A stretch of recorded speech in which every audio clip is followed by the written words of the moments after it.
the Antalya Diplomacy Forum so far. It is now my pleasure to welcome and introduce our distinguished guest for this ADF talk session, the President of the Republic of Indonesia, His Excellency Pak Prabowo Subianto. Prabowo Subianto became Indonesia's 8th president in October 2024 after winning the presidential election earlier that year. A former military general and businessman, he received an international education before graduating from the Indonesian Military Academy in 1974 and quickly rose through the ranks of the Army's elite special forces.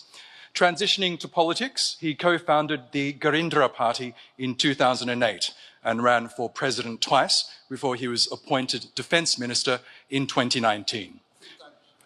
Three times, oh, I'm sorry. As leader of the world's third largest democracy, Prabowo Subianto is committed to strengthening Indonesia's sovereignty, driving economic development, and navigating complex geopolitical challenges, all while drawing on his extensive experience and deep commitment to his nation's future. Bapak Presiden, selamat datang dan terima kasih telah bergabung bersama kita. Mr. President, welcome and thank you so much for joining us. Now, before I ask you my first question, Pak, I just wanted to mention that this holds a special significance for me as an Australian with Indonesian parents from the Karo Highlands in North Sumatra. So on their behalf, I would just like to say Mujua-jua, which is the warmest greeting that you can give in the Karo language.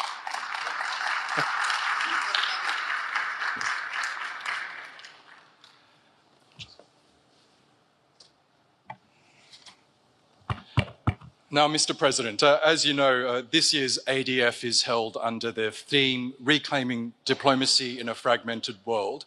What does this phrase mean to you exactly in the current global context, and where do you see diplomacy falling short or potentially regaining strength in today's world? Thank you. To be very frank, I tend to be now a bit pessimistic about the success of diplomacy. But I realize that we cannot give up on diplomacy. Why do I say I'm pessimistic? Because what we see now in the reality, the real world, what we are witnessing now is actually the carrying out of the age-old adagium, the age-old, let us say, philosophy of Thucydides, the ancient Greek historian, who said that the strong will do what they can, and the weak will suffer what they must suffer. So this adagium is being played out in front of our eyes. What is happening is might becomes right. Who has the strength? Who has the capacity? Tend to do what they can do. And this is very, very distressing, very sad for the rules-based system that has been created after the Second World War by the Western powers themselves. So this, for us, in the global South, in the aspiring countries that look up to the West, to be very frank, that want to create a democracy like the West, we believed in the lessons of the West. We believed in trias politica. We believed in freedom of expression, freedom of speech. As I said, No, I want to really correct myself, Actually, I ran for president 4 times. I lost 3 times. So what I'm saying is, I believe in democracy. I was a soldier. I was a general. At one time, I commanded the strongest military force in Indonesia. And then I was told to step down. In more direct language, I was fired. But I swore an oath to uphold the Constitution. And the Constitution says very clearly that the President has the supreme power over the armed forces. So when my President asked me to step down, I did not hesitate. I said, yes, sir. So what I'm saying is, we believed in democracy, we believed in human rights, we believed in the rules-based order, but now, all of a sudden, we see before our eyes, let us say, what President Erdogan mentioned, innocent children, innocent women, unarmed men being massacred in front of the eyes of the whole world. So, sorry. Sorry. So, this is what I say. I do believe diplomacy is the only way, the best way. But I tend to be a bit sad. What this means is, now every country has to prepare for the worst. This will take resources from us needed to eradicate poverty and eradicate hunger. Now we have to invest in a strong defense, because we don't know what's going to happen next month, next week. So this is a bit saddening, actually. But yeah, if you want to ask me, I say that we have to go through diplomacy, but many countries now are assessing, I think, and are preparing for the worst. Preparing for the worst. Thank you. Well, Indonesia, as we know, is known as a strong advocate for a more just and balanced global order. It sounds like you want to carry that tradition as well. From your perspective, what would an ideal global order look like? Well, actually, we already have the format. We have the United Nations. We have many institutions which are doing great work. The WHO, many, the UNICEF, the FAO, the Food and Agriculture Organization. They're doing very, very great work, overcoming hunger, so we do have a format. Now, for instance, maybe, there are demands that Security Council, the permanent members, should be increased to represent the reality of this present world. We have big countries like India, big countries like Brazil, many countries that represent a big segment of the world population that feel underrepresented in the highest organs of the United Nations. So actually, we already have a good format, and but then we are saddened that this good format that's proven effective, bringing down diseases, saving hundreds of thousands of lives everywhere, is in danger of being abandoned.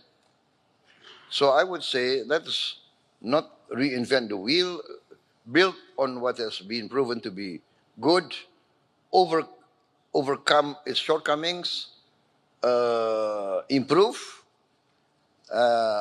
build on what has been achieved. That's my outlook, my position. We're also witnessing major shifts in global alignments. For example, the execution of me first policies, the changing of alliances, multipolarity. How do you interpret these changes, and what lessons should middle powers like Indonesia draw from these evolving patterns? This is very interesting, but you know, Indonesia, by tradition, we have always been non-aligned. In fact, we are the founders of the non-aligned movement, together with India, Egypt, that time Yugoslavia. So we are the first founders of the non-aligned movement, and by tradition, every Indonesian government has to maintain this tradition. Otherwise, we will lose popular support. Our people do not want to be engaged into any alliances or blocs, especially military blocs. So we are by tradition neutral. So, for instance, my philosophy, which I announced early on in my campaign, is an ancient Asian philosophy, an ancient philosophy of the Eastern peoples, of the Asiatic civilizations, which is the philosophy taught to us generations. 1,000 friends too few, one enemy too many. It's a very clear and simple sentence, but very difficult to achieve. 1,000 friends too few, one enemy too many. But this is logical because, for instance, where I come from, Southeast Asia, 50 years ago, we were fighting amongst ourselves. We, neighbors, sending troops to each other's territories, claiming each other's territories. This is South Asia 50 years ago. You know, and then amongst the wise leaders at that certain time, at a certain point in history, the leaders of 5 Southeast Asian countries, right, Singapore, Malaysia, Thailand, Philippines, and came to realize, hey, we have urgent agenda for our people. We have to deal with poverty and hunger. Why do we fight amongst ourselves? And then the idea of ASEAN, Association of Southeast Asian Nations, came, and lo and behold, 50 years, no conflict. We still have differences, but we tend to use diplomacy. We tend to talk and talk and talk, and sometimes talk, you know, is very tedious, but better talk than fight. That's our position, you know. And that's the Asian tradition. Sometimes the talk can go on and on and on, but in the end, there is some sort of interaction, some sort of chemistry, and we tend to think of the common interest. So this is my philosophy also. So 1,000 friends. I want to bring Indonesia to a position of good relations with all the big powers, and so that we can be some sort of bridge and mediator, etc., etc., etc. This is our effort. So I announced, when I took over, I announced that I want to carry out a policy of the good neighbor. I want to be a good neighbor to all my neighbors, and even to the outlying powers, the great powers of the world. I want to be on very good terms. I want to respect all the great powers, as I hope they would respect us. Mr. President, you touched on this a little earlier, but one of the most pressing challenges facing the world today is the humanitarian crisis in Palestine. In your view, what does this reveal about the current state of global leadership and diplomacy? Well, I would like to say that, as I said in my first comments, that the situation in Gaza actually is teaching the world that many of the great powers that espouse great ideals now in the eyes of many in the global south have fallen short, basically. I mean, for instance, many of the Western powers, Western countries, come to Indonesia 30 years ago and come to us always teaching. You must do this, you must do that. Human rights, you're not very good in human rights. You're not too democratic.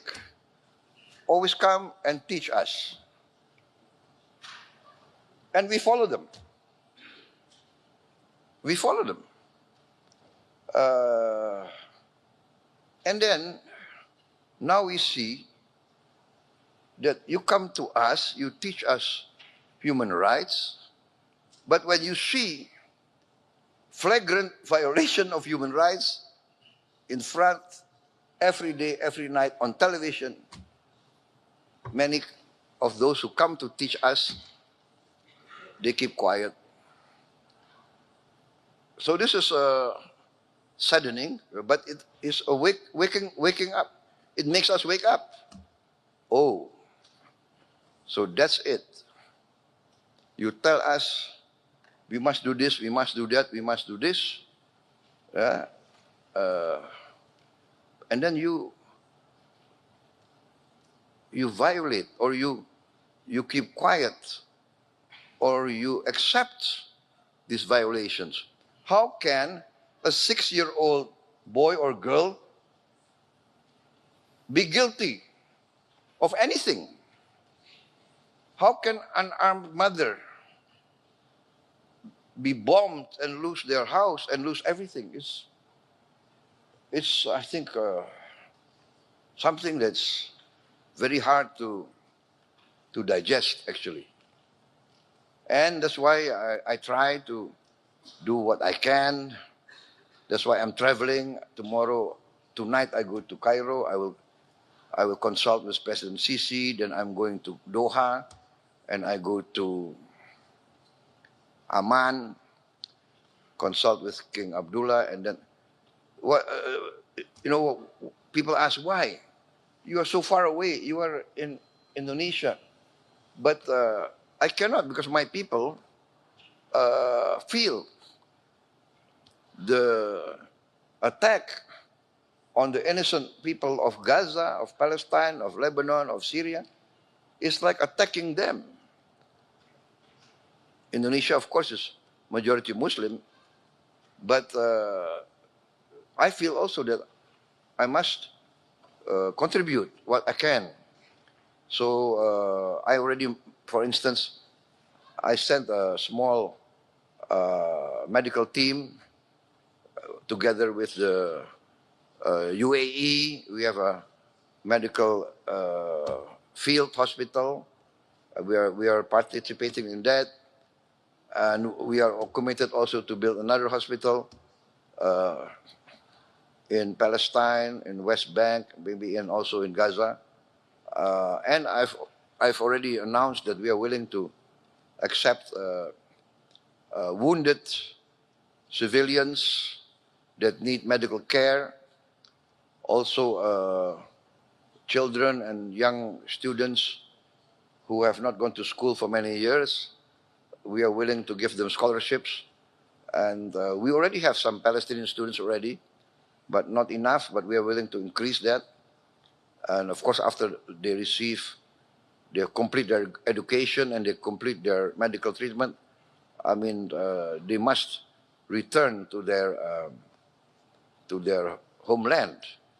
So Indonesia, we are trying to convince everybody that the only real solution, a permanent solution, will come only by a two-state solution with an independent Palestine,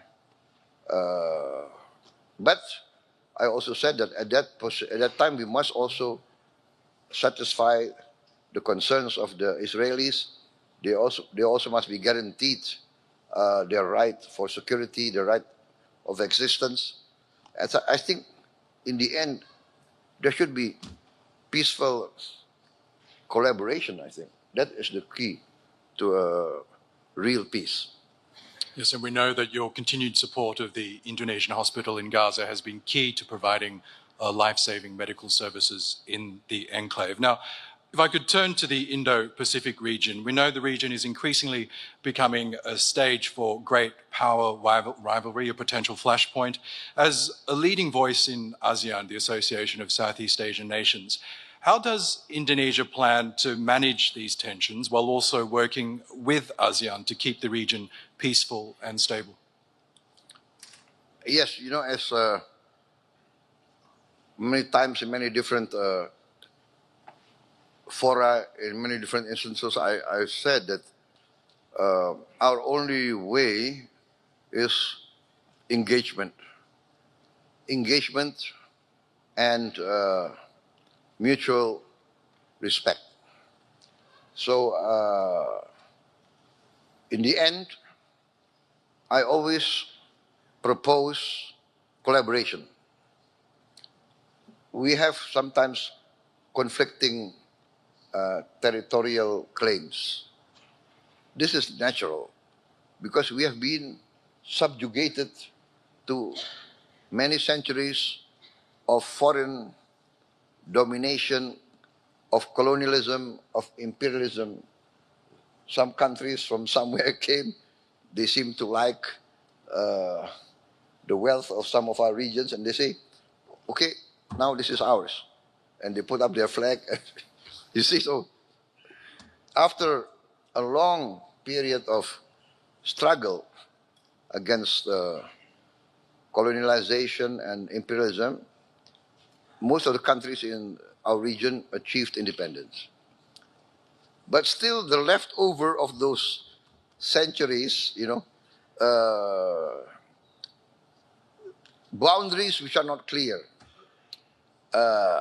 etc., they are now the heritage given to us that we have to clear up all this mess.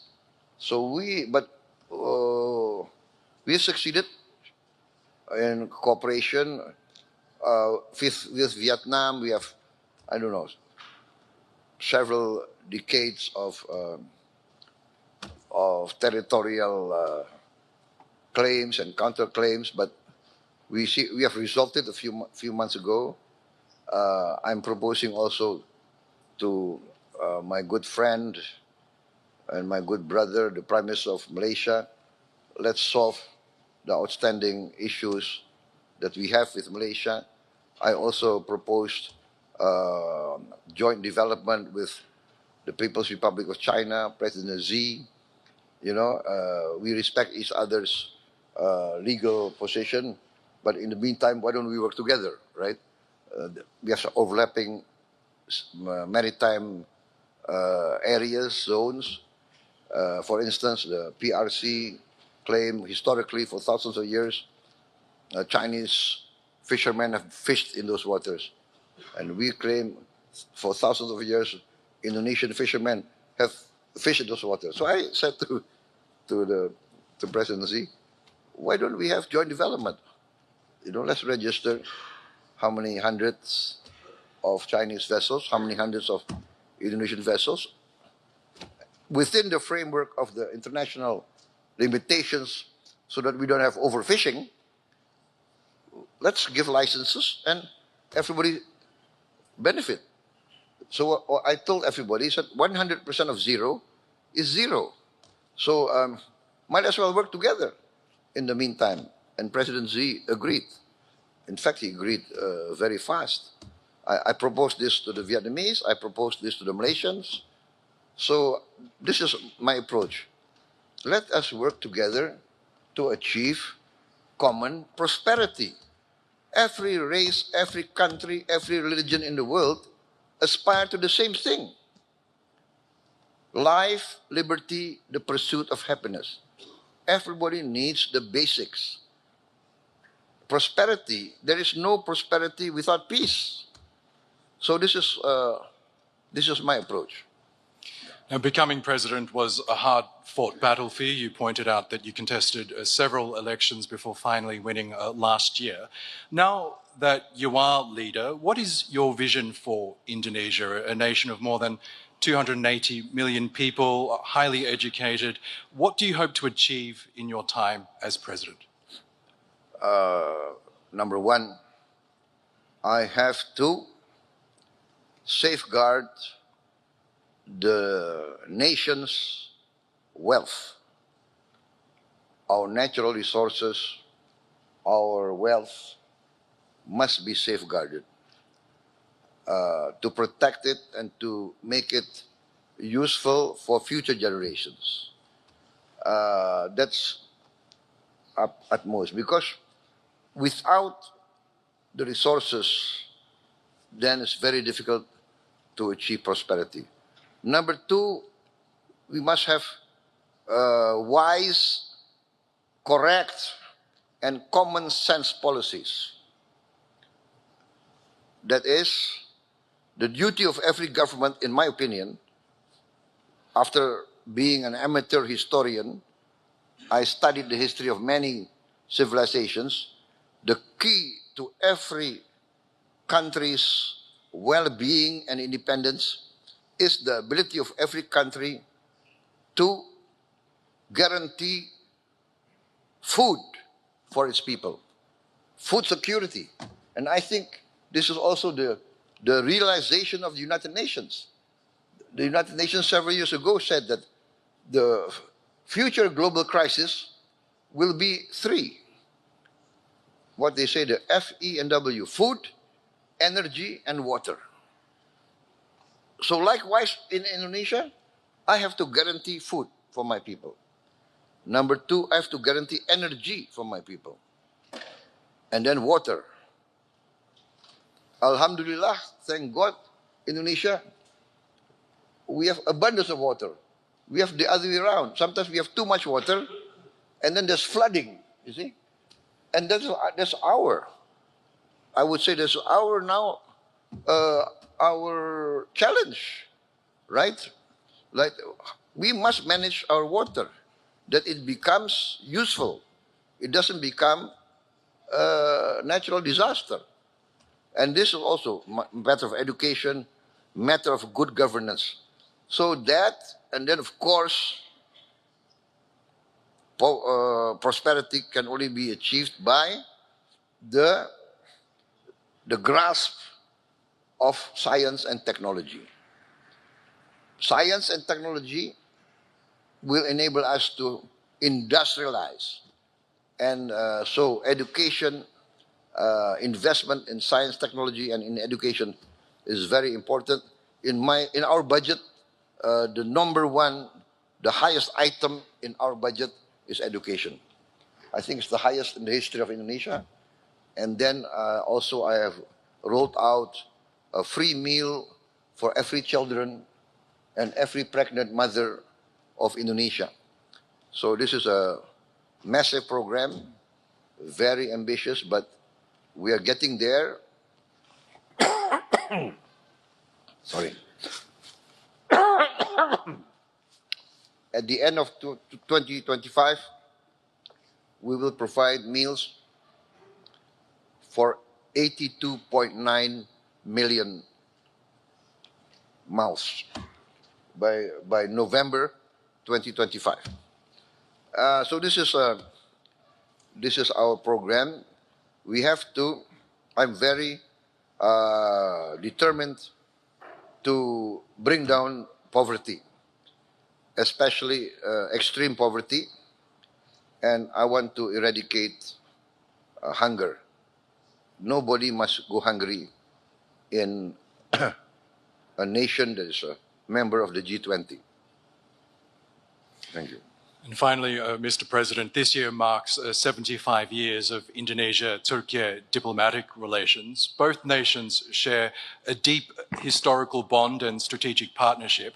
As we look ahead to 2050, which will mark the centenary of this partnership, how do you see that bilateral relationship evolving, especially in addressing shared global challenges? I'm very optimistic in this case. I'm very bullish in the sense that Turkey has a special place in Indonesia, the Indonesian people, you know. Indonesia being majority Muslim, the Ottoman Empire being at that time accepted as the leader of the Islamic community. Relations go through many centuries. Many parts of Indonesia feel the influence of the Ottomans. Many cases we were attacked by foreign powers. The Ottomans came to the assistance of our sultans. So there's this emotional bond. And I think even now, President Erdogan told us that there are Indonesian tourists coming to Turkey, I think in the figure of 200,000 every year. 200,000 Indonesians will visit Turkey. Usually after they go on the Umrah, then they will come to Turkey. And we have 50,000 Turkish citizens coming to Indonesia every year. Can you imagine? We are very far, but this is the close bond. And we are working very good in many fields. So I'm very bullish, very optimistic. I can also attest that many Indonesian citizens now call Turkiye home and have set up delicious Indonesian restaurants in Istanbul to my benefit. So that's a great way of ending. You are this living discussion. here? In Istanbul, yes, I am, sir. Yes. Very smart, very smart. I'm afraid we could be talking for hours, but I know you have a very packed schedule, Bapak President. That does bring us the end of our discussion. Can we please thank our honored guest, His Excellency Prabowo Subianto, the President of the Republic of Indonesia.